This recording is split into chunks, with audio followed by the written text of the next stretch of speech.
یہ جو 20 رکعت تراویح مسئلہ ہے، 20 رکعت تراویح، حضرت عمر رضی اللہ تعالی عنہ نے جب 20 رکعت تراویح شروع کی ہے تو خلفائے راشدین کے دور میں پھر پورے عالم اسلام میں 20 رکعت سے کم ایک رکعت کا بھی رواج نہیں تھا. کوئی ایک ضعیف روایت بھی نہیں ملتی کہ صحابہ اور تابعین کے دور میں کسی مسجد میں 8 رکعتیں تراویح ہوتی ہوں. صحابہ اور تابعین کے دور کی بات کر رہا ہوں.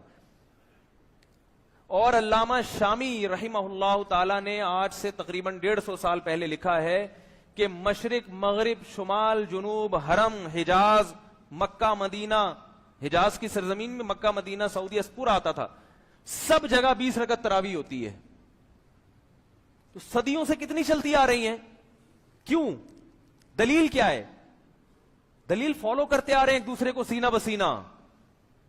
میں نے اپنے بزرگوں کو دیکھا، انہوں نے اپنے بزرگوں کو دیکھا، انہوں نے اپنے بزرگوں کو دیکھا. اب فوراً کہتے ہیں بزرگوں کی نہیں مان کے چلنا ہم تو حدیث کو مانیں گے. کیا کسی صحیح حدیث ثابت ہے کہ حضرت فاروق اعظم رضی اللہ تعالی عنہ نے 20 رکعت تراویح پڑھائی ہوں جبکہ سعودیہ میں 20 رکعت بھی پڑھائی جاتی ہے؟ چونکہ پہلی بات تو یہ ہے، حضرت عمر کے نہ تو پڑھانے کا ذکر ہے، حالانکہ میں مناظر نہیں ہوں، لیکن یہ بات جس نے بھی کی ہے اتنی کچی بات ہے کہ میں دھڑلے سے کہتا ہوں میں 11 بجے تک ادھر ہوں. کوئی مئی کا لال حضرت عمر فاروق رضی اللہ تعالی عنہ نے 20 تراویحاں پڑھائیں جس طرح سوال میں کہا گیا ہے. کوئی مئی کا لال آج رات 11 بجے تک میں ذمہ دار ہوں، میرے بعد میری پوری جماعت ذمہ دار ہے. کوئی مئی کا لال یہ روایت نہیں لا سکتا، اس لیے کہ یہ روایت ہے ہی نہیں. صحیح ضعیف تو بعد کی بات ہے، یہ روایت ہے ہی نہیں.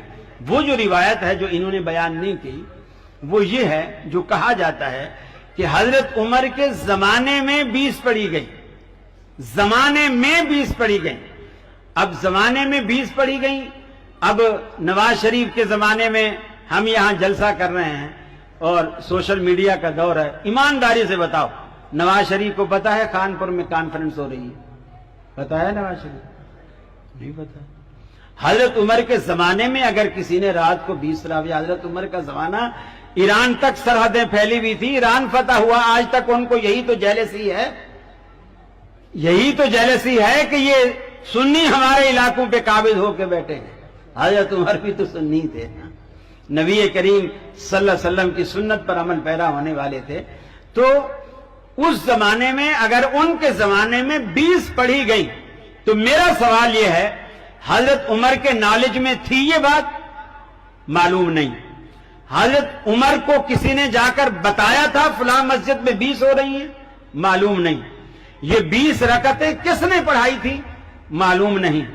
پیچھے کس نے پڑھی تھی؟ معلوم نہیں. کس مسجد میں پڑھی گئی؟ معلوم نہیں. تو پھر بات کس بات کی ہے؟ اب آئیے اس کے مقابلے میں موطا امام مالک میں حضرت عمر فاروق رضی اللہ تعالی عنہ عبد الرحمن بن عوف کے ساتھ مدینے کا گشت کر رہے ہیں. رمضان کا موسم ہے، رات کا وقت ہے، تراویح کا وقت ہے. مسجد نبوی کے پاس گزرتے ہیں اور دیکھتے ہیں کہ کوئی اس کونے میں، کوئی اس کونے میں، علیحدہ علیحدہ، جس طرح کہ اللہ کے نبی نے فرمایا تھا کہ اللہ کو یہ نماز تمہاری بہت پسند ہے اور مجھے ڈر ہے کہ کہیں اللہ تم پر فرض نہ کر دے، تم اسے علیحدہ علیحدہ پڑھا کرو. اور لوگ الگ الگ طریقے سے پڑھ رہے ہیں. حضرت عمر نے سمجھا کہ اللہ کے نبی نے 2 باتیں کی تھی. ایک تو یہ کی تھی کہ اللہ کو تمہارا مل کر نماز پڑھنا پسند ہے، جماعت پسند ہے. دوسری یہ وجہ بتائی کہ میں جماعت کو اس لیے ترک کر رہا ہوں کہ کہیں اللہ اپنی یہ پسند تم پر فرض نہ کر دے اور پھر تم اس کو نبھا نہ سکو. لہذا آج اللہ کو یہ نماز کتنی بھی پسند ہو، چونکہ اللہ کا نبی ہم میں موجود نہیں ہے، جبریل ہمارے پاس تو آنے سے رہا، فرض یہ نہیں ہو سکتی. لہذا وہی کرو جو اللہ کو پسند تھا. انہوں نے جماعت کو جاری کیا. اور تمیم داری جو قرآن مجید کے بہت بڑے حافظ قاری عالم تھے اور بہت پیارا قرآن پڑھتے تھے، اور ابی بن کعب رضی اللہ تعالیٰ عنہ قرآن مجید کے حافظ قاری تھے، دونوں کو مقرر کیا. اور دونوں کو مقرر کرنے کے بعد یہ حدیث کے الفاظ ہیں احدا عشرۃ رکعۃ کے کہ آپ لوگوں کو 11 رکعتیں پڑھایا کرو. موطا امام مالک آج بھی آپ ہر مدرسے میں